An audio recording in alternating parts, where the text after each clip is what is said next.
shirikisho la soka Morocco, ambaye ni rais wa ACA yani ACA, ambaye pia ndio rais wa mpinzani wao kwenye dabi hii inayoenda kuchezwa hapo tarehe 3 ya mwezi wa 5.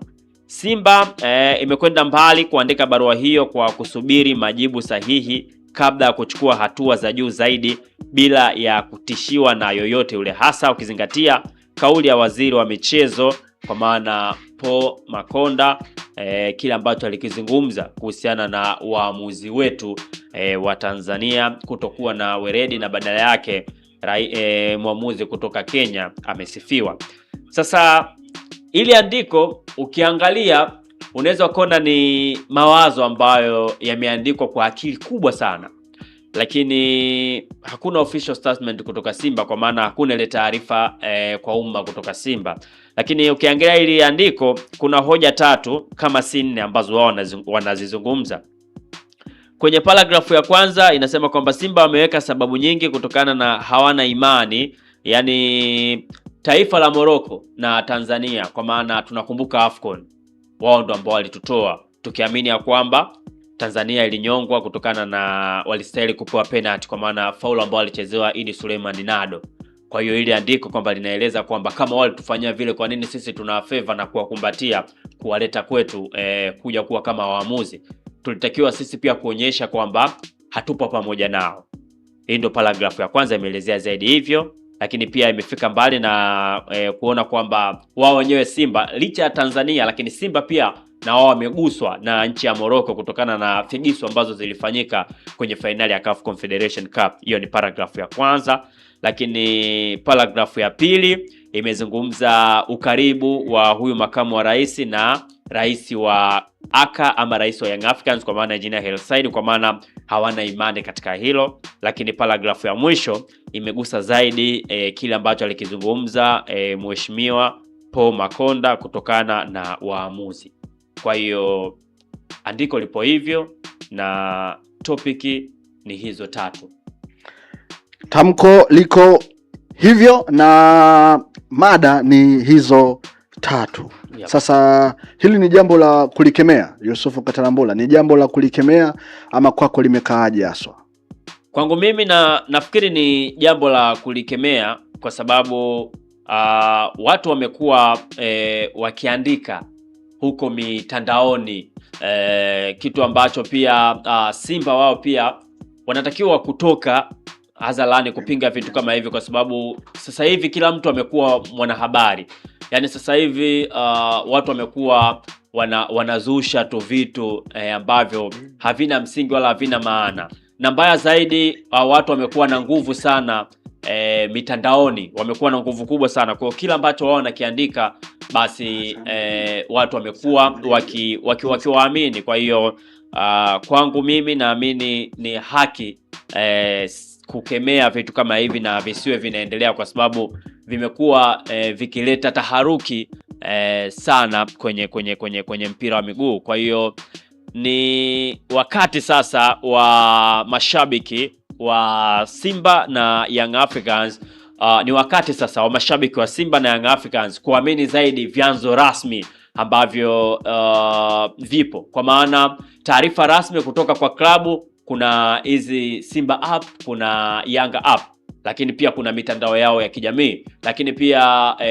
media ambazo pia zenye ukweli na uhakika kama Salamba radio ndo ambazo watu wanatakiwa kupata taarifa. Lakini kuna watu ambao wamekuwa wanazusha, kwa sababu sasa hivi mtu akishajua kufanya graphics tu anatengeneza ile squeeze banner, anaweka picha, anabandika, anaandika, anaweka. Kwa hiyo ni wakati sasa wa kutoa tamko. Nakumbuka press ya mwisho ambayo ilifanywa na Simba, Crescentus Magoli alisema kwamba ataongea na CEO kwamba waweze kufungua mashtaka kwa baadhi ya watu ambao wanajulikana kwamba si watu wa media, ila watu tu ambao wapo mtandaoni wamekuwa kiandika vitu na kuichafua Simba. Sasa sijajua wao wamefikia wapi. Kwa hiyo inabidi tamko litoke.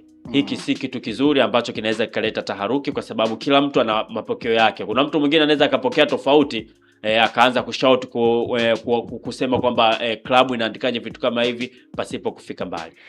Yes, hivyo ni namna ambavyo Yusufu Katalambula ameanza kwa kudokeza hilo kuhusiana na tamko hilo ambalo linaonekana kuzua taharuki. Yes. Si ndio? Yep. Na tutoke sasa kwenye hilo tamko lenyewe.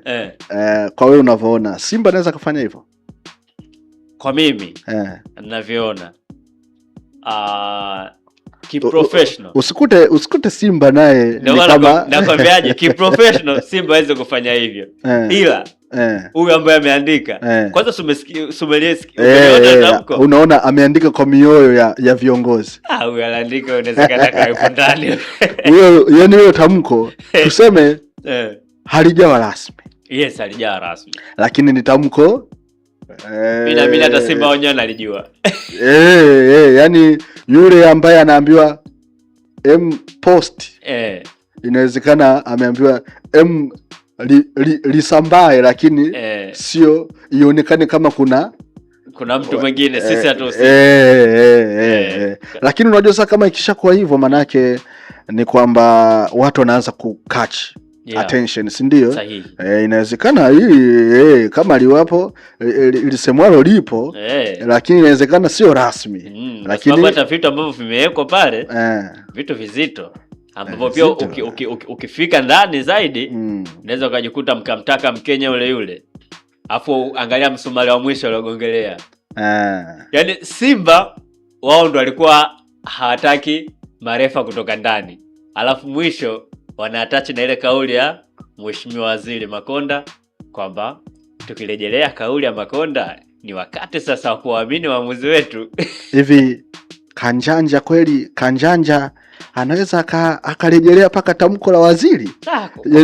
Ndo Kanjanja ameandika hilo tamko tuseme. Hilo tamko kama limeandikwa na ofisi kabisa. Tamko la ofisi. Kanjanja hawezi. Limekaa CEO kabisa. Linarejelea mpaka linamnukuu paka waziri. Paka waziri kanukuliwa.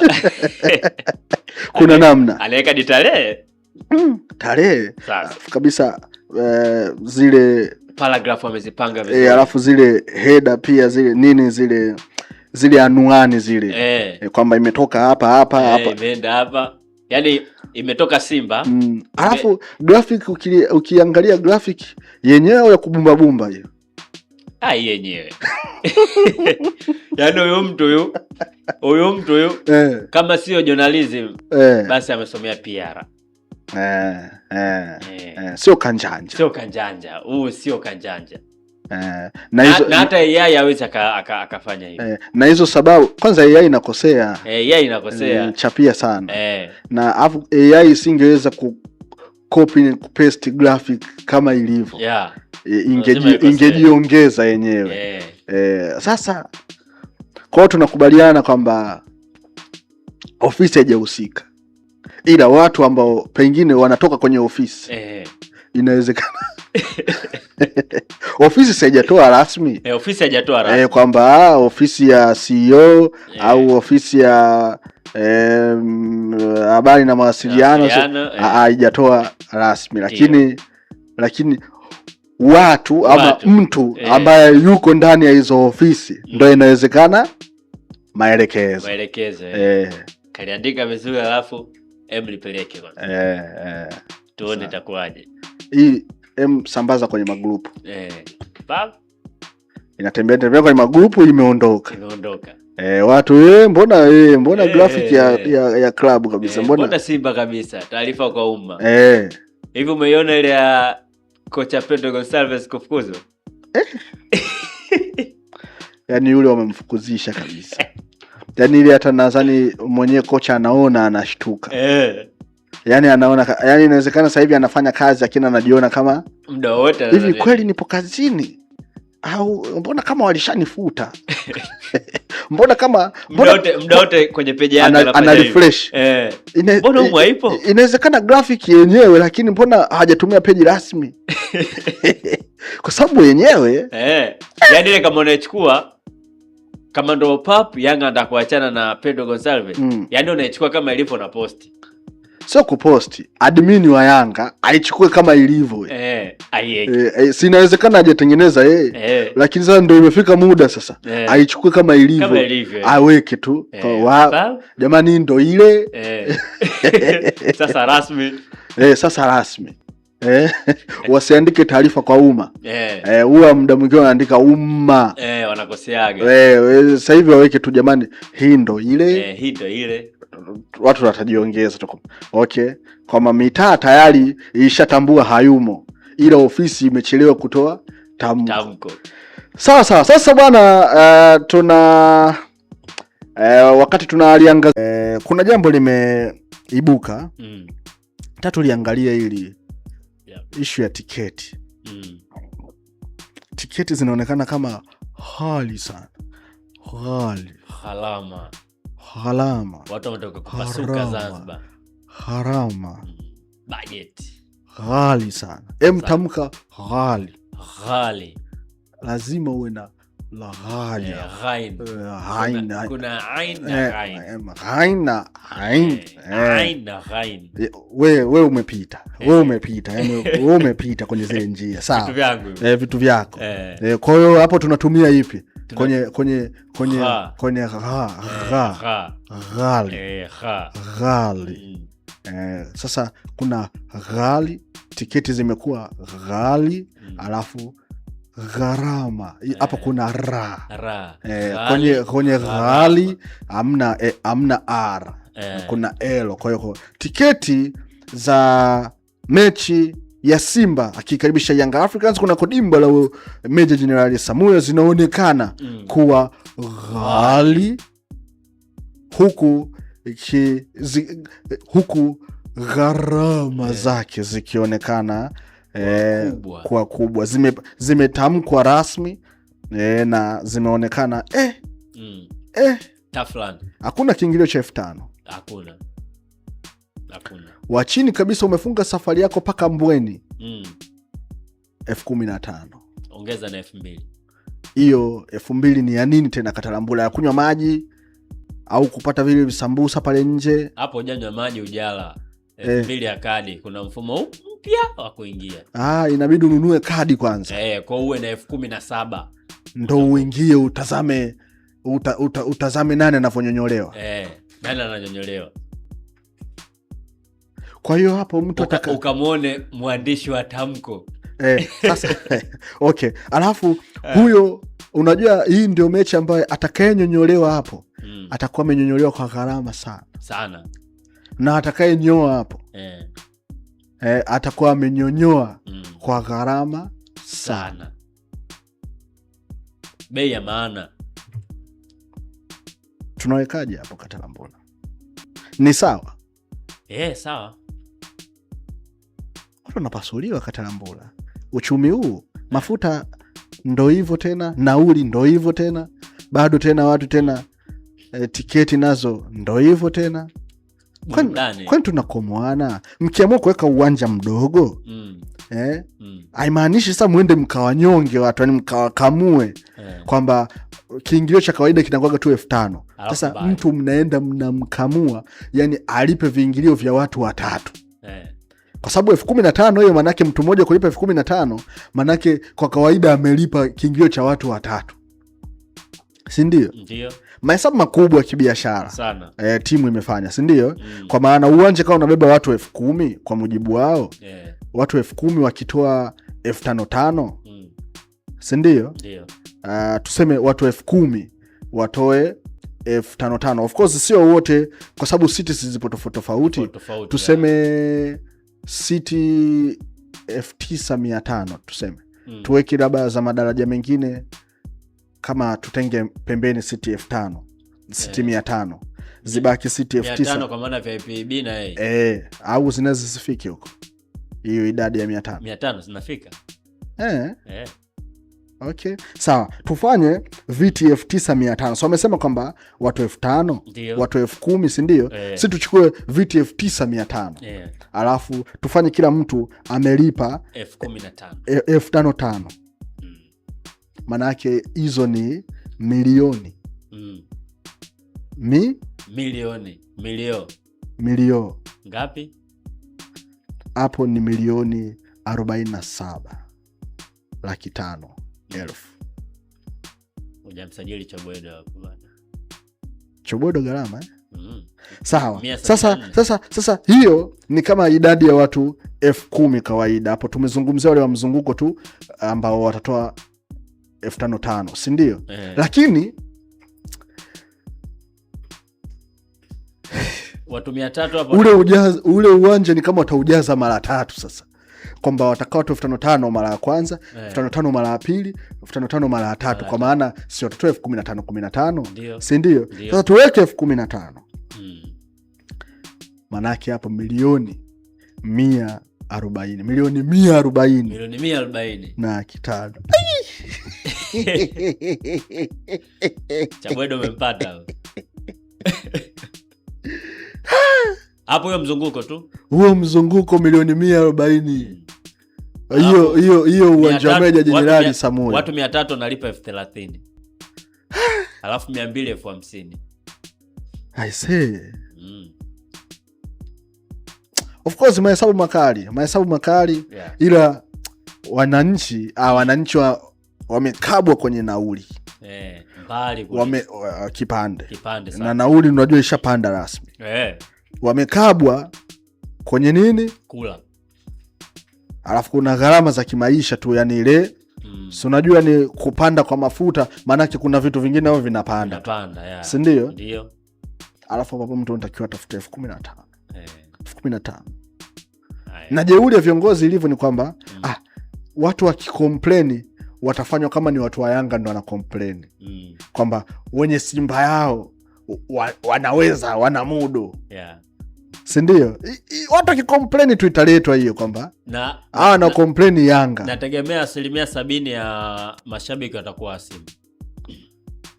Of course uwanja wao, gemu yao nyumbani, wametoka kuchukua ubingwa, wana raha. Hata tiketi hapo umeona. Na Simba walivyo unaweza wakashangaa wasitoe hata nafasi. Hawashindi. Kwa mashabiki wa timu pinzani. Hawashindi. Wakamaliza show wenyewe. Kwa sababu wapinzani wenyewe pia washazoea kuingizwa bure. Wanaingizwa nini bure? Sikiagi bwana, tiketi zimenunuliwa na mtu ngapi? Katara, hilo neno ulotumia neno kwamba kuingizwa bure, wanaingizwa nini bure? Na ni kina nani wanaoingizwa bure? Wanaingizwa bure wapi? Wanaingizwa bure nini? Uwanjani.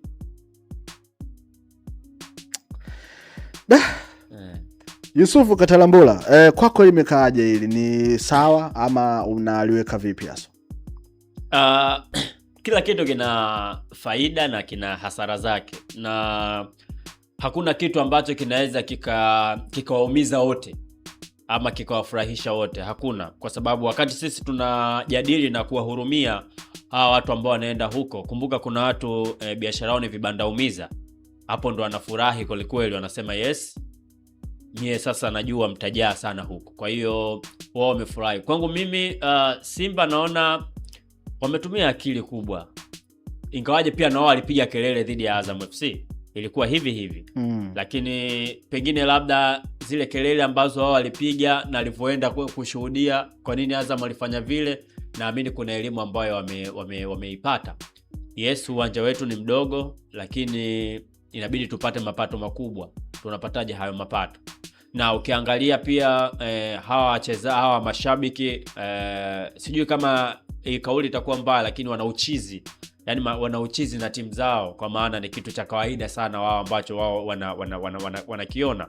Na kwa Simba wanayo hiyo jeuri, kwa sababu hata hii mechi ambayo Azam waliweka 15,000 kama ingekuwa dhidi ya Young Africans, sidhani kama wangeiweka hii, na hata ingeweka sidhani kama uwanja ungejaa, kwa sababu tayari Simba wamesha prove kiingilio cha kiasi chochote kile wana uwezo wa kuja uwanjani. Simba amesha prove kwamba wana uwezo wa kujaza uwanja. Simba pia alisha prove, game yao ilipigwa saa 4 usiku na bado tukaona karibia nusu ya uwanja umejaa dhidi ya Gendarmerie, kombe la CAF Confederation Cup. Kwa hiyo kwa Simba kwao ni sawa, na mimi naamini kwamba watakipata kile ambacho wameplan, kwa maana uwanja unaweza ukajaa. Lakini kwa mashabiki na wapenda soka, hapo ndo tunarudi sasa, tunasema kwamba sio sawa kutokana na hali ya maisha jinsi ilivyo, eneo liliopo, uwanja, lakini mwisho wa siku wao ndo wana haki ya kufanya kile ambacho wamekifanya na azuiliwi na mtu yote, na ndo ameshaamua. Kwa hiyo tusubiri tu tuone. Muhimu tu mtu ujipange. Na uzuri mechi imekuja mwanzoni kabisa ama mwisho wa mwezi hapa, kwa maana watu vibunda vipo. Kwa hiyo imekuja wakati mzuri. Ukipata hela yako, ibudget vizuri, nunua tiketi mapema, subiri muda ufike, nenda kashuhudie kama burudani ama maumivu unaenda kuyapata. Kwa hiyo kwangu ni fair enough. Kwako ni fair enough. Fair enough. Ndivyo ambavyo Yusufu Katalambula anazungumza namna hiyo. Sasa Yusufu Katalambula, pengine uwe utaratibu bei ziwe hivyo, kwa sababu unajua Yanga nao lazima kuna namna wanaitafuta na watasubiri. Je, mtajaa hawatocheka na mtu, hawatocheka na Mungu. Sasa Yanga kabla ya kufanya majibu hayo kwa Simba, kuna kitu anatakiwa akifanye. Ujue, naomba nizungumza na mashabiki wa Yanga muda huu. Naomba nipewe nafasi ya mkurugenzi wa wanachama. Zungumza nao Katara. Yes, nizungumze nao. Naomba nipewe nafasi ya Ali Kamwe. Ndio. Naomba nipewe nafasi ya Arafat Haji. Naomba nipewe nafasi ya Engineer Hersi. Tufanye mimi ni Yanga. Kwani wewe si Yanga? Mimi si Yanga. Kwa hiyo tufanye wewe ni Yanga. Tufanye mimi ni Yanga.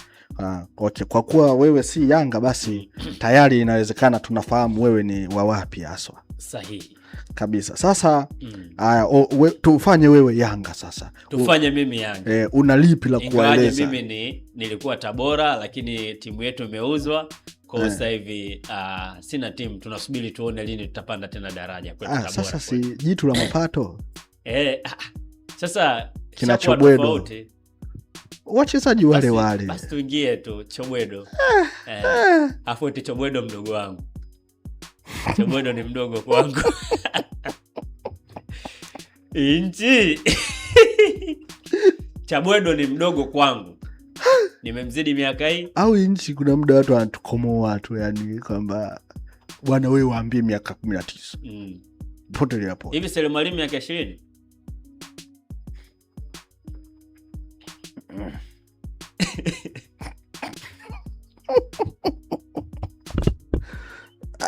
Ndio maana basi Diara aliumia sana. Anafungwaje na bwana mdogo? Anafungwaje na mtoto? Mtu ana miaka 20 anakufunga. Kwa katika wachezaji makinda, Sele yupo. Chobwedo yupo bado mdogo. Ila cha kushangaza sasa, Clement Mzize, Chobwedo, Selemani Mwalimu, hawa ni watoto chipkizi. Ila Dennis Mkane ni mkubwa wao. Kwa Dennis Mkane mkubwa kwa hao ambao tumewata. Kwa pale TRA inawezekana Chobwedo yule anaweza kaamka asubuhi anaenda anamwamkia bro. Au Mkane Mkane brother vipi? Anaamkia kabisa, anampa shikamoo yake. Okelo ndo amgusi kabisa, ndo mtu mzima kabisa Okelo. Ama kweli mimi sikufichi. Bongo hapa. Bongo yeye miliki bando tu. Kuwa na bando. Mengine utakutana nayo huko. Kuwa na bando. Yaani Bongo miliki bando tu. Mengine. Bongo ukipata hela usijenge kwanza, nunua bando.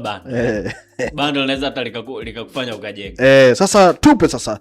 Tufanye wewe ni Yanga. Tupe sasa. Okay, tufanye mimi ni Yanga. Mimi ni Ali Kamwe, mimi ni Arafat Haji, mimi ni Engineer Hersi. Nazungumza na nyinyi na mashabiki na wanachama Young Africans. Huku ambapo tunaendea, tusije kusikia mtu yoyote anatoa lawama kwa viongozi. Kwa sababu ifike wakati lazima yazungumzwe maneno ya kuwaumiza ili akili kae sawa. Young Africans huu unaenda mwaka wa 5. Anafanya vizuri sana.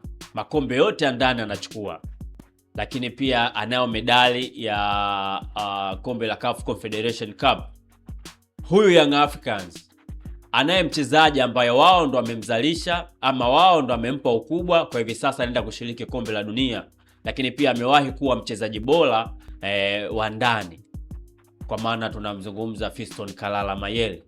Lakini hawa Young Africans wana goalkeeper ambaye amechukua man of the match 2 katika michuano ya AFCON, kwa maana tunamzungumzia Djigui Diarra.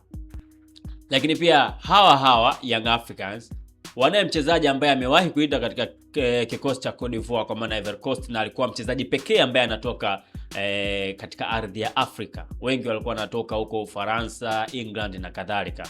Tunamzungumzia Pacome Pedro Zouzoua. Hawa wote hawapo Young Africans kwa bahati mbaya. Hawa wote hawapo au hawajawahi kuwa Young Africans eti kwa sababu anayependa Young Africans. Sio kweli, kwa sababu hata Fiston Kalala Mayele alisema amekuja kwa ajili ya kufanya kazi na ameondoka. Hawa wote wamekuja Young Africans kwa sababu ya pesa. Ndio maana licha ya Stefan Aziz Ki kuipenda sana na nimesahau, yupo mchezaji ambaye amewahi kupita Young Africans na amecheza michuano ya FIFA Club World Cup dhidi ya Manchester City, dhidi ya Juventus Turin. Tunamzungumzia Stefan Aziz Ki. Licha kuipenda sana Young Africans, akapata mpaka mwanamke, lakini aliondoka kwa sababu ya pesa. Sasa hizi pesa zinapatikana kwa njia tofauti. Licha kuwa wadhamini wapo, licha kuwa mfadhili yupo, licha kuwa wapo mabosi wa nje, lakini wewe unawajibika vipi kuwa sehemu ya kutengeneza pesa kwa klabu yako ya Young Africans ili waendelee kuja hao wachezaji wakubwa? Kwa maana kuna gate collection. Gate collection kwa maana ni viingilio ambavyo vinapatikana uwanjani. Hizi ni pesa ambazo zikikusanywa, tumepiga hesabu hapo kwenye mechi hii ya Derby, Simba anaenda kupata zaidi ya milioni 170, ambayo taarifa zinaeleza kwamba Chobwedo thamani yake ni milioni 170, kwa maana mechi moja tunaenda kumsajili Chobwedo ambaye ni kijana mdogo mwenye umri wa miaka 22, atakaa naye kwa muda mrefu. Kwa hiyo mechi moja anaenda kuwapa wachezaji mkubwa sana.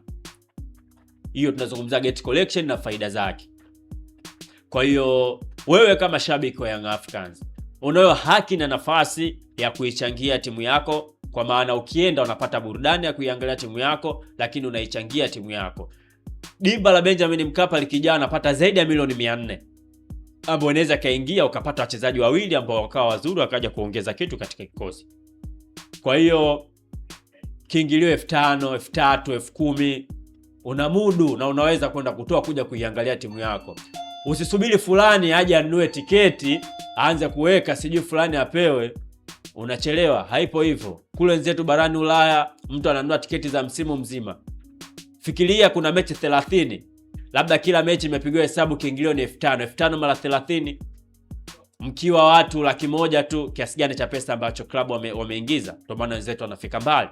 Kwa maana hakikisha unaenda kuangalia mechi zenu moja. Lakini ukitoa gate collection na kuzungumza wewe mwanachama na shabiki, kuna kadi ya wanachama ambao unatakiwa uilipie pesa ndogo tu. Kama nipo sawa ni 10,000 kwa mwaka, kama nipo sawa, kama si kwa mwezi.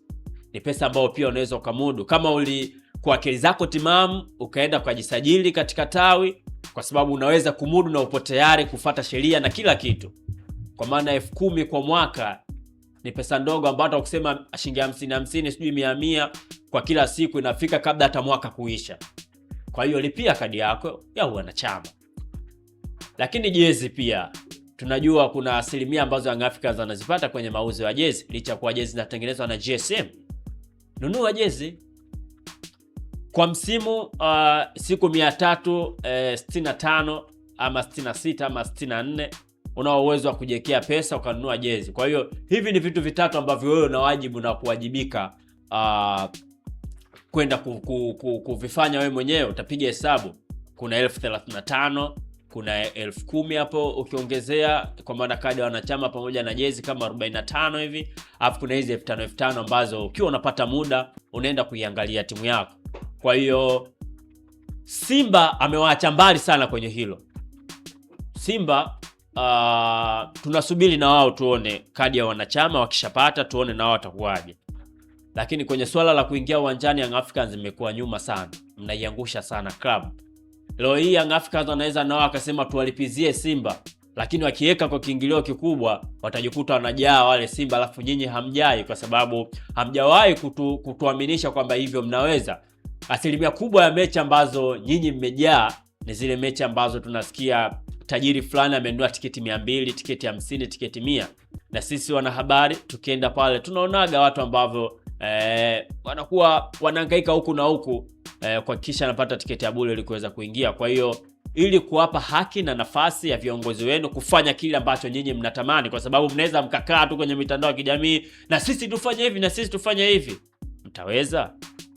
Kwa hiyo bwana, mimi nimezungumza na nyinyi hapo, wana Young Africans, mashabiki na wanachama, hakikisheni kile ambacho mnaambiwa katika vikao ambavyo mnakaa, kwa maana kulipia kadi ya wanachama, lakini pia kununua jezi tena original, pasi na kusahau kwenda uwanjani, vifanyeni ili pale ambapo tunataka kutumia ile kauli ya al-kisasu haku, basi ile al-kisasu haku waivae viongozi na nyinyi mashabiki, na isiwe tu kwa viongozi. Ni hivyo.